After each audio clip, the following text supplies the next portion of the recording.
여러분 평안하십니까? 오늘도 말씀과 함께 주님의 은혜 가운데 거하시기 바랍니다. 오늘 말씀은 욥기 11장입니다. 말씀 개요입니다. 욥기 11장은 욥을 찾아온 친구들 중 소발이 한 첫 번째 말입니다. 1절부터 12절은 소발이 욥을 질책하는 내용이고 13절부터 20절은 소발이 욥에게 회개를 촉구하는 내용입니다. 말씀 묵상입니다. 욥의 고난에 대해서 들은 세 친구들은 욥을 위로하기 위해 찾아왔습니다. 하지만 욥의 말을 들은 친구들은 욥의 생각이 자신들의 생각과 다르다는 것을 알고 욥을 설득하기 위해 노력합니다. 너의 죄 때문에 당한 고난이니까 회개하라는 것이었죠. 그러나 대화가 오가면서 욥과 친구들 사이의 간격은 점점 더 벌어집니다. 욥은 자신의 무죄함을 주장하면서 까닭없이 자신을 공격하시는 하나님께 불평을 터뜨리고 욥의 친구들은 그런 욥에게 하나님의 공의를 말하면서 욥을 책망합니다. 빌닷의 말에 대답을 하면서 욥은 하나님을 향해 격렬한 불평과 원망을 쏟아냈는데요. 그 말을 듣고 소발이 한 말이 오늘 말씀의 내용입니다. 욥이 스스로를 무죄하다고 주장하는 것과 하나님이 부당하게 세상을 다스리신다고 한 것에 대해서 맹렬하게 반박합니다. 말이 많으니 어찌 대답이 없으랴? 말이 많은 사람이 어찌 의롭다함을 얻겠느냐? 내 자랑하는 말이 어떻게 사람으로 잠잠하게 하겠으며 내가 비웃으면 어찌 너를 부끄럽게 할 사람이 없겠느냐. 내 말에 의하면 내 돈은 정결하고 나는 주께서 보시기에 깨끗하다 하는구나. 하나님은 말씀을 내시며 너를 향하여 입을 여시고 지혜의 오묘함으로 내게 보이시기를 원하노니 이는 그의 지식이 광대하심이라. 하나님께서 너로 하여금 너의 죄를 잊게 하여 주셨음을 알라. 자, 소발은 욥을 말이 많고 참된 지혜를 배척하는 어리석은 자로 취급합니다. 그러면서 욥의 무죄하다고 하는 주장을 정면으로 반박하면서 너가 지금 받고 있는 벌이 너가 지은 죄보다는 가벼운 거야 라고 말합니다. 6절에 나오는 하나님께서 너로 하여금 너의 죄를 잊게 하여 주셨음을 알라는 이 말씀이 예전 성경에는 너는 알라 하나님의 벌하심이 내 죄보다 경하니라 라고 되어 있습니다. 그러니까 지금 욥이 당하고 있는 고난이 욥의 죄에 비해서는 가벼운 것이라고 말하는 것이죠. 그러면서 욥에게 회개를 촉구합니다. 만일 내가 마음을 바로 정하고 주를 향하여 손을 들 때에 내 손에 죄악이 있거든 멀리 버리라.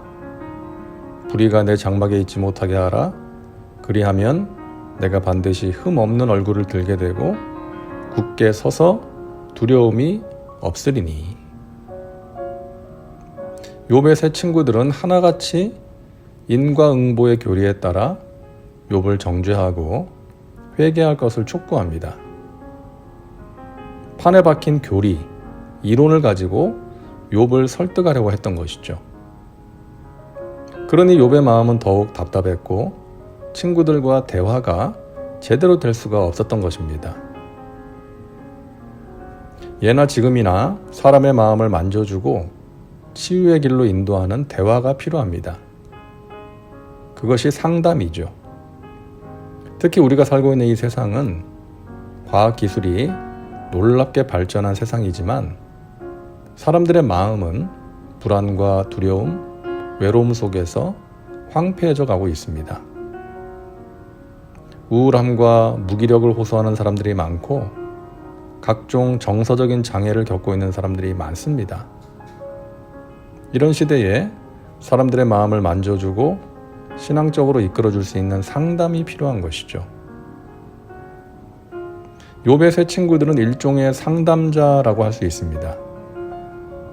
고난 가운데 힘들어하고 있는 친구를 찾아와서 그를 위로해주고 바른 길로 인도해 주려고 했지만 그들은 잘못된 상담자의 전형적인 모습을 보여줍니다. 내담자, 욥이죠. 그가 처한 상황을 제대로 파악하지 못하고 권위적인 태도로 가르치려고 했고요. 정죄하는 데만 급급했습니다. 내담자의 호소에 전혀 귀를 기울이지 못한 것이죠. 상담에 있어서 중요한 것은 공감과 경청입니다. 상대방의 마음을 공감하는 것과 그 마음을 가지고 그의 말을 잘 들어주는 경청이 상담의 성패를 결정하는 것이죠. 그것이 상담자에게 가장 우선적으로 필요한 두 가지라고 할 수 있습니다. 그런 면에서 욥의 친구들은 신앙 상담자로서는 많이 부족했습니다.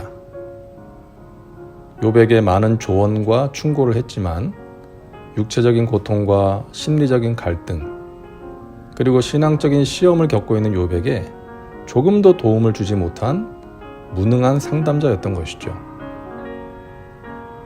반면에 예수님은 최고의 상담자셨습니다.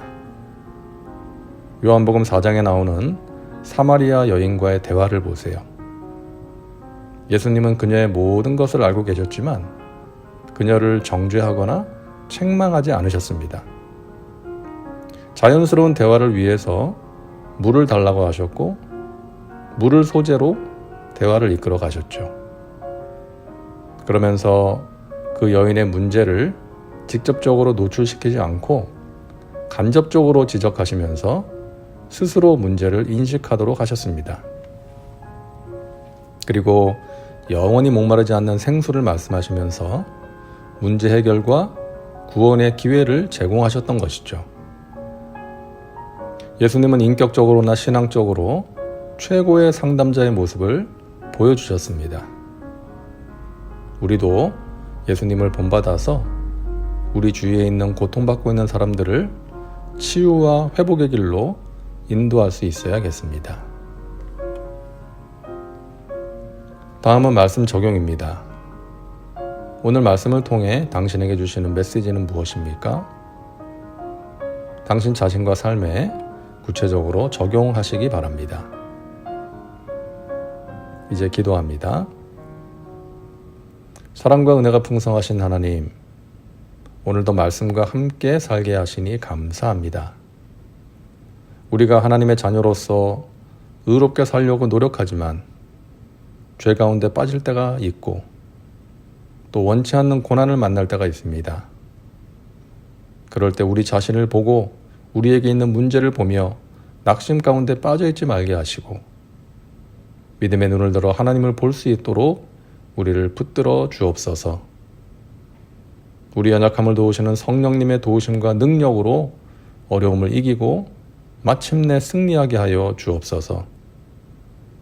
또한 어려운 가운데 있는 사람들을 주님께서 주시는 치유와 회복의 길로 인도할 수 있도록 저희들을 사용하여 주옵소서.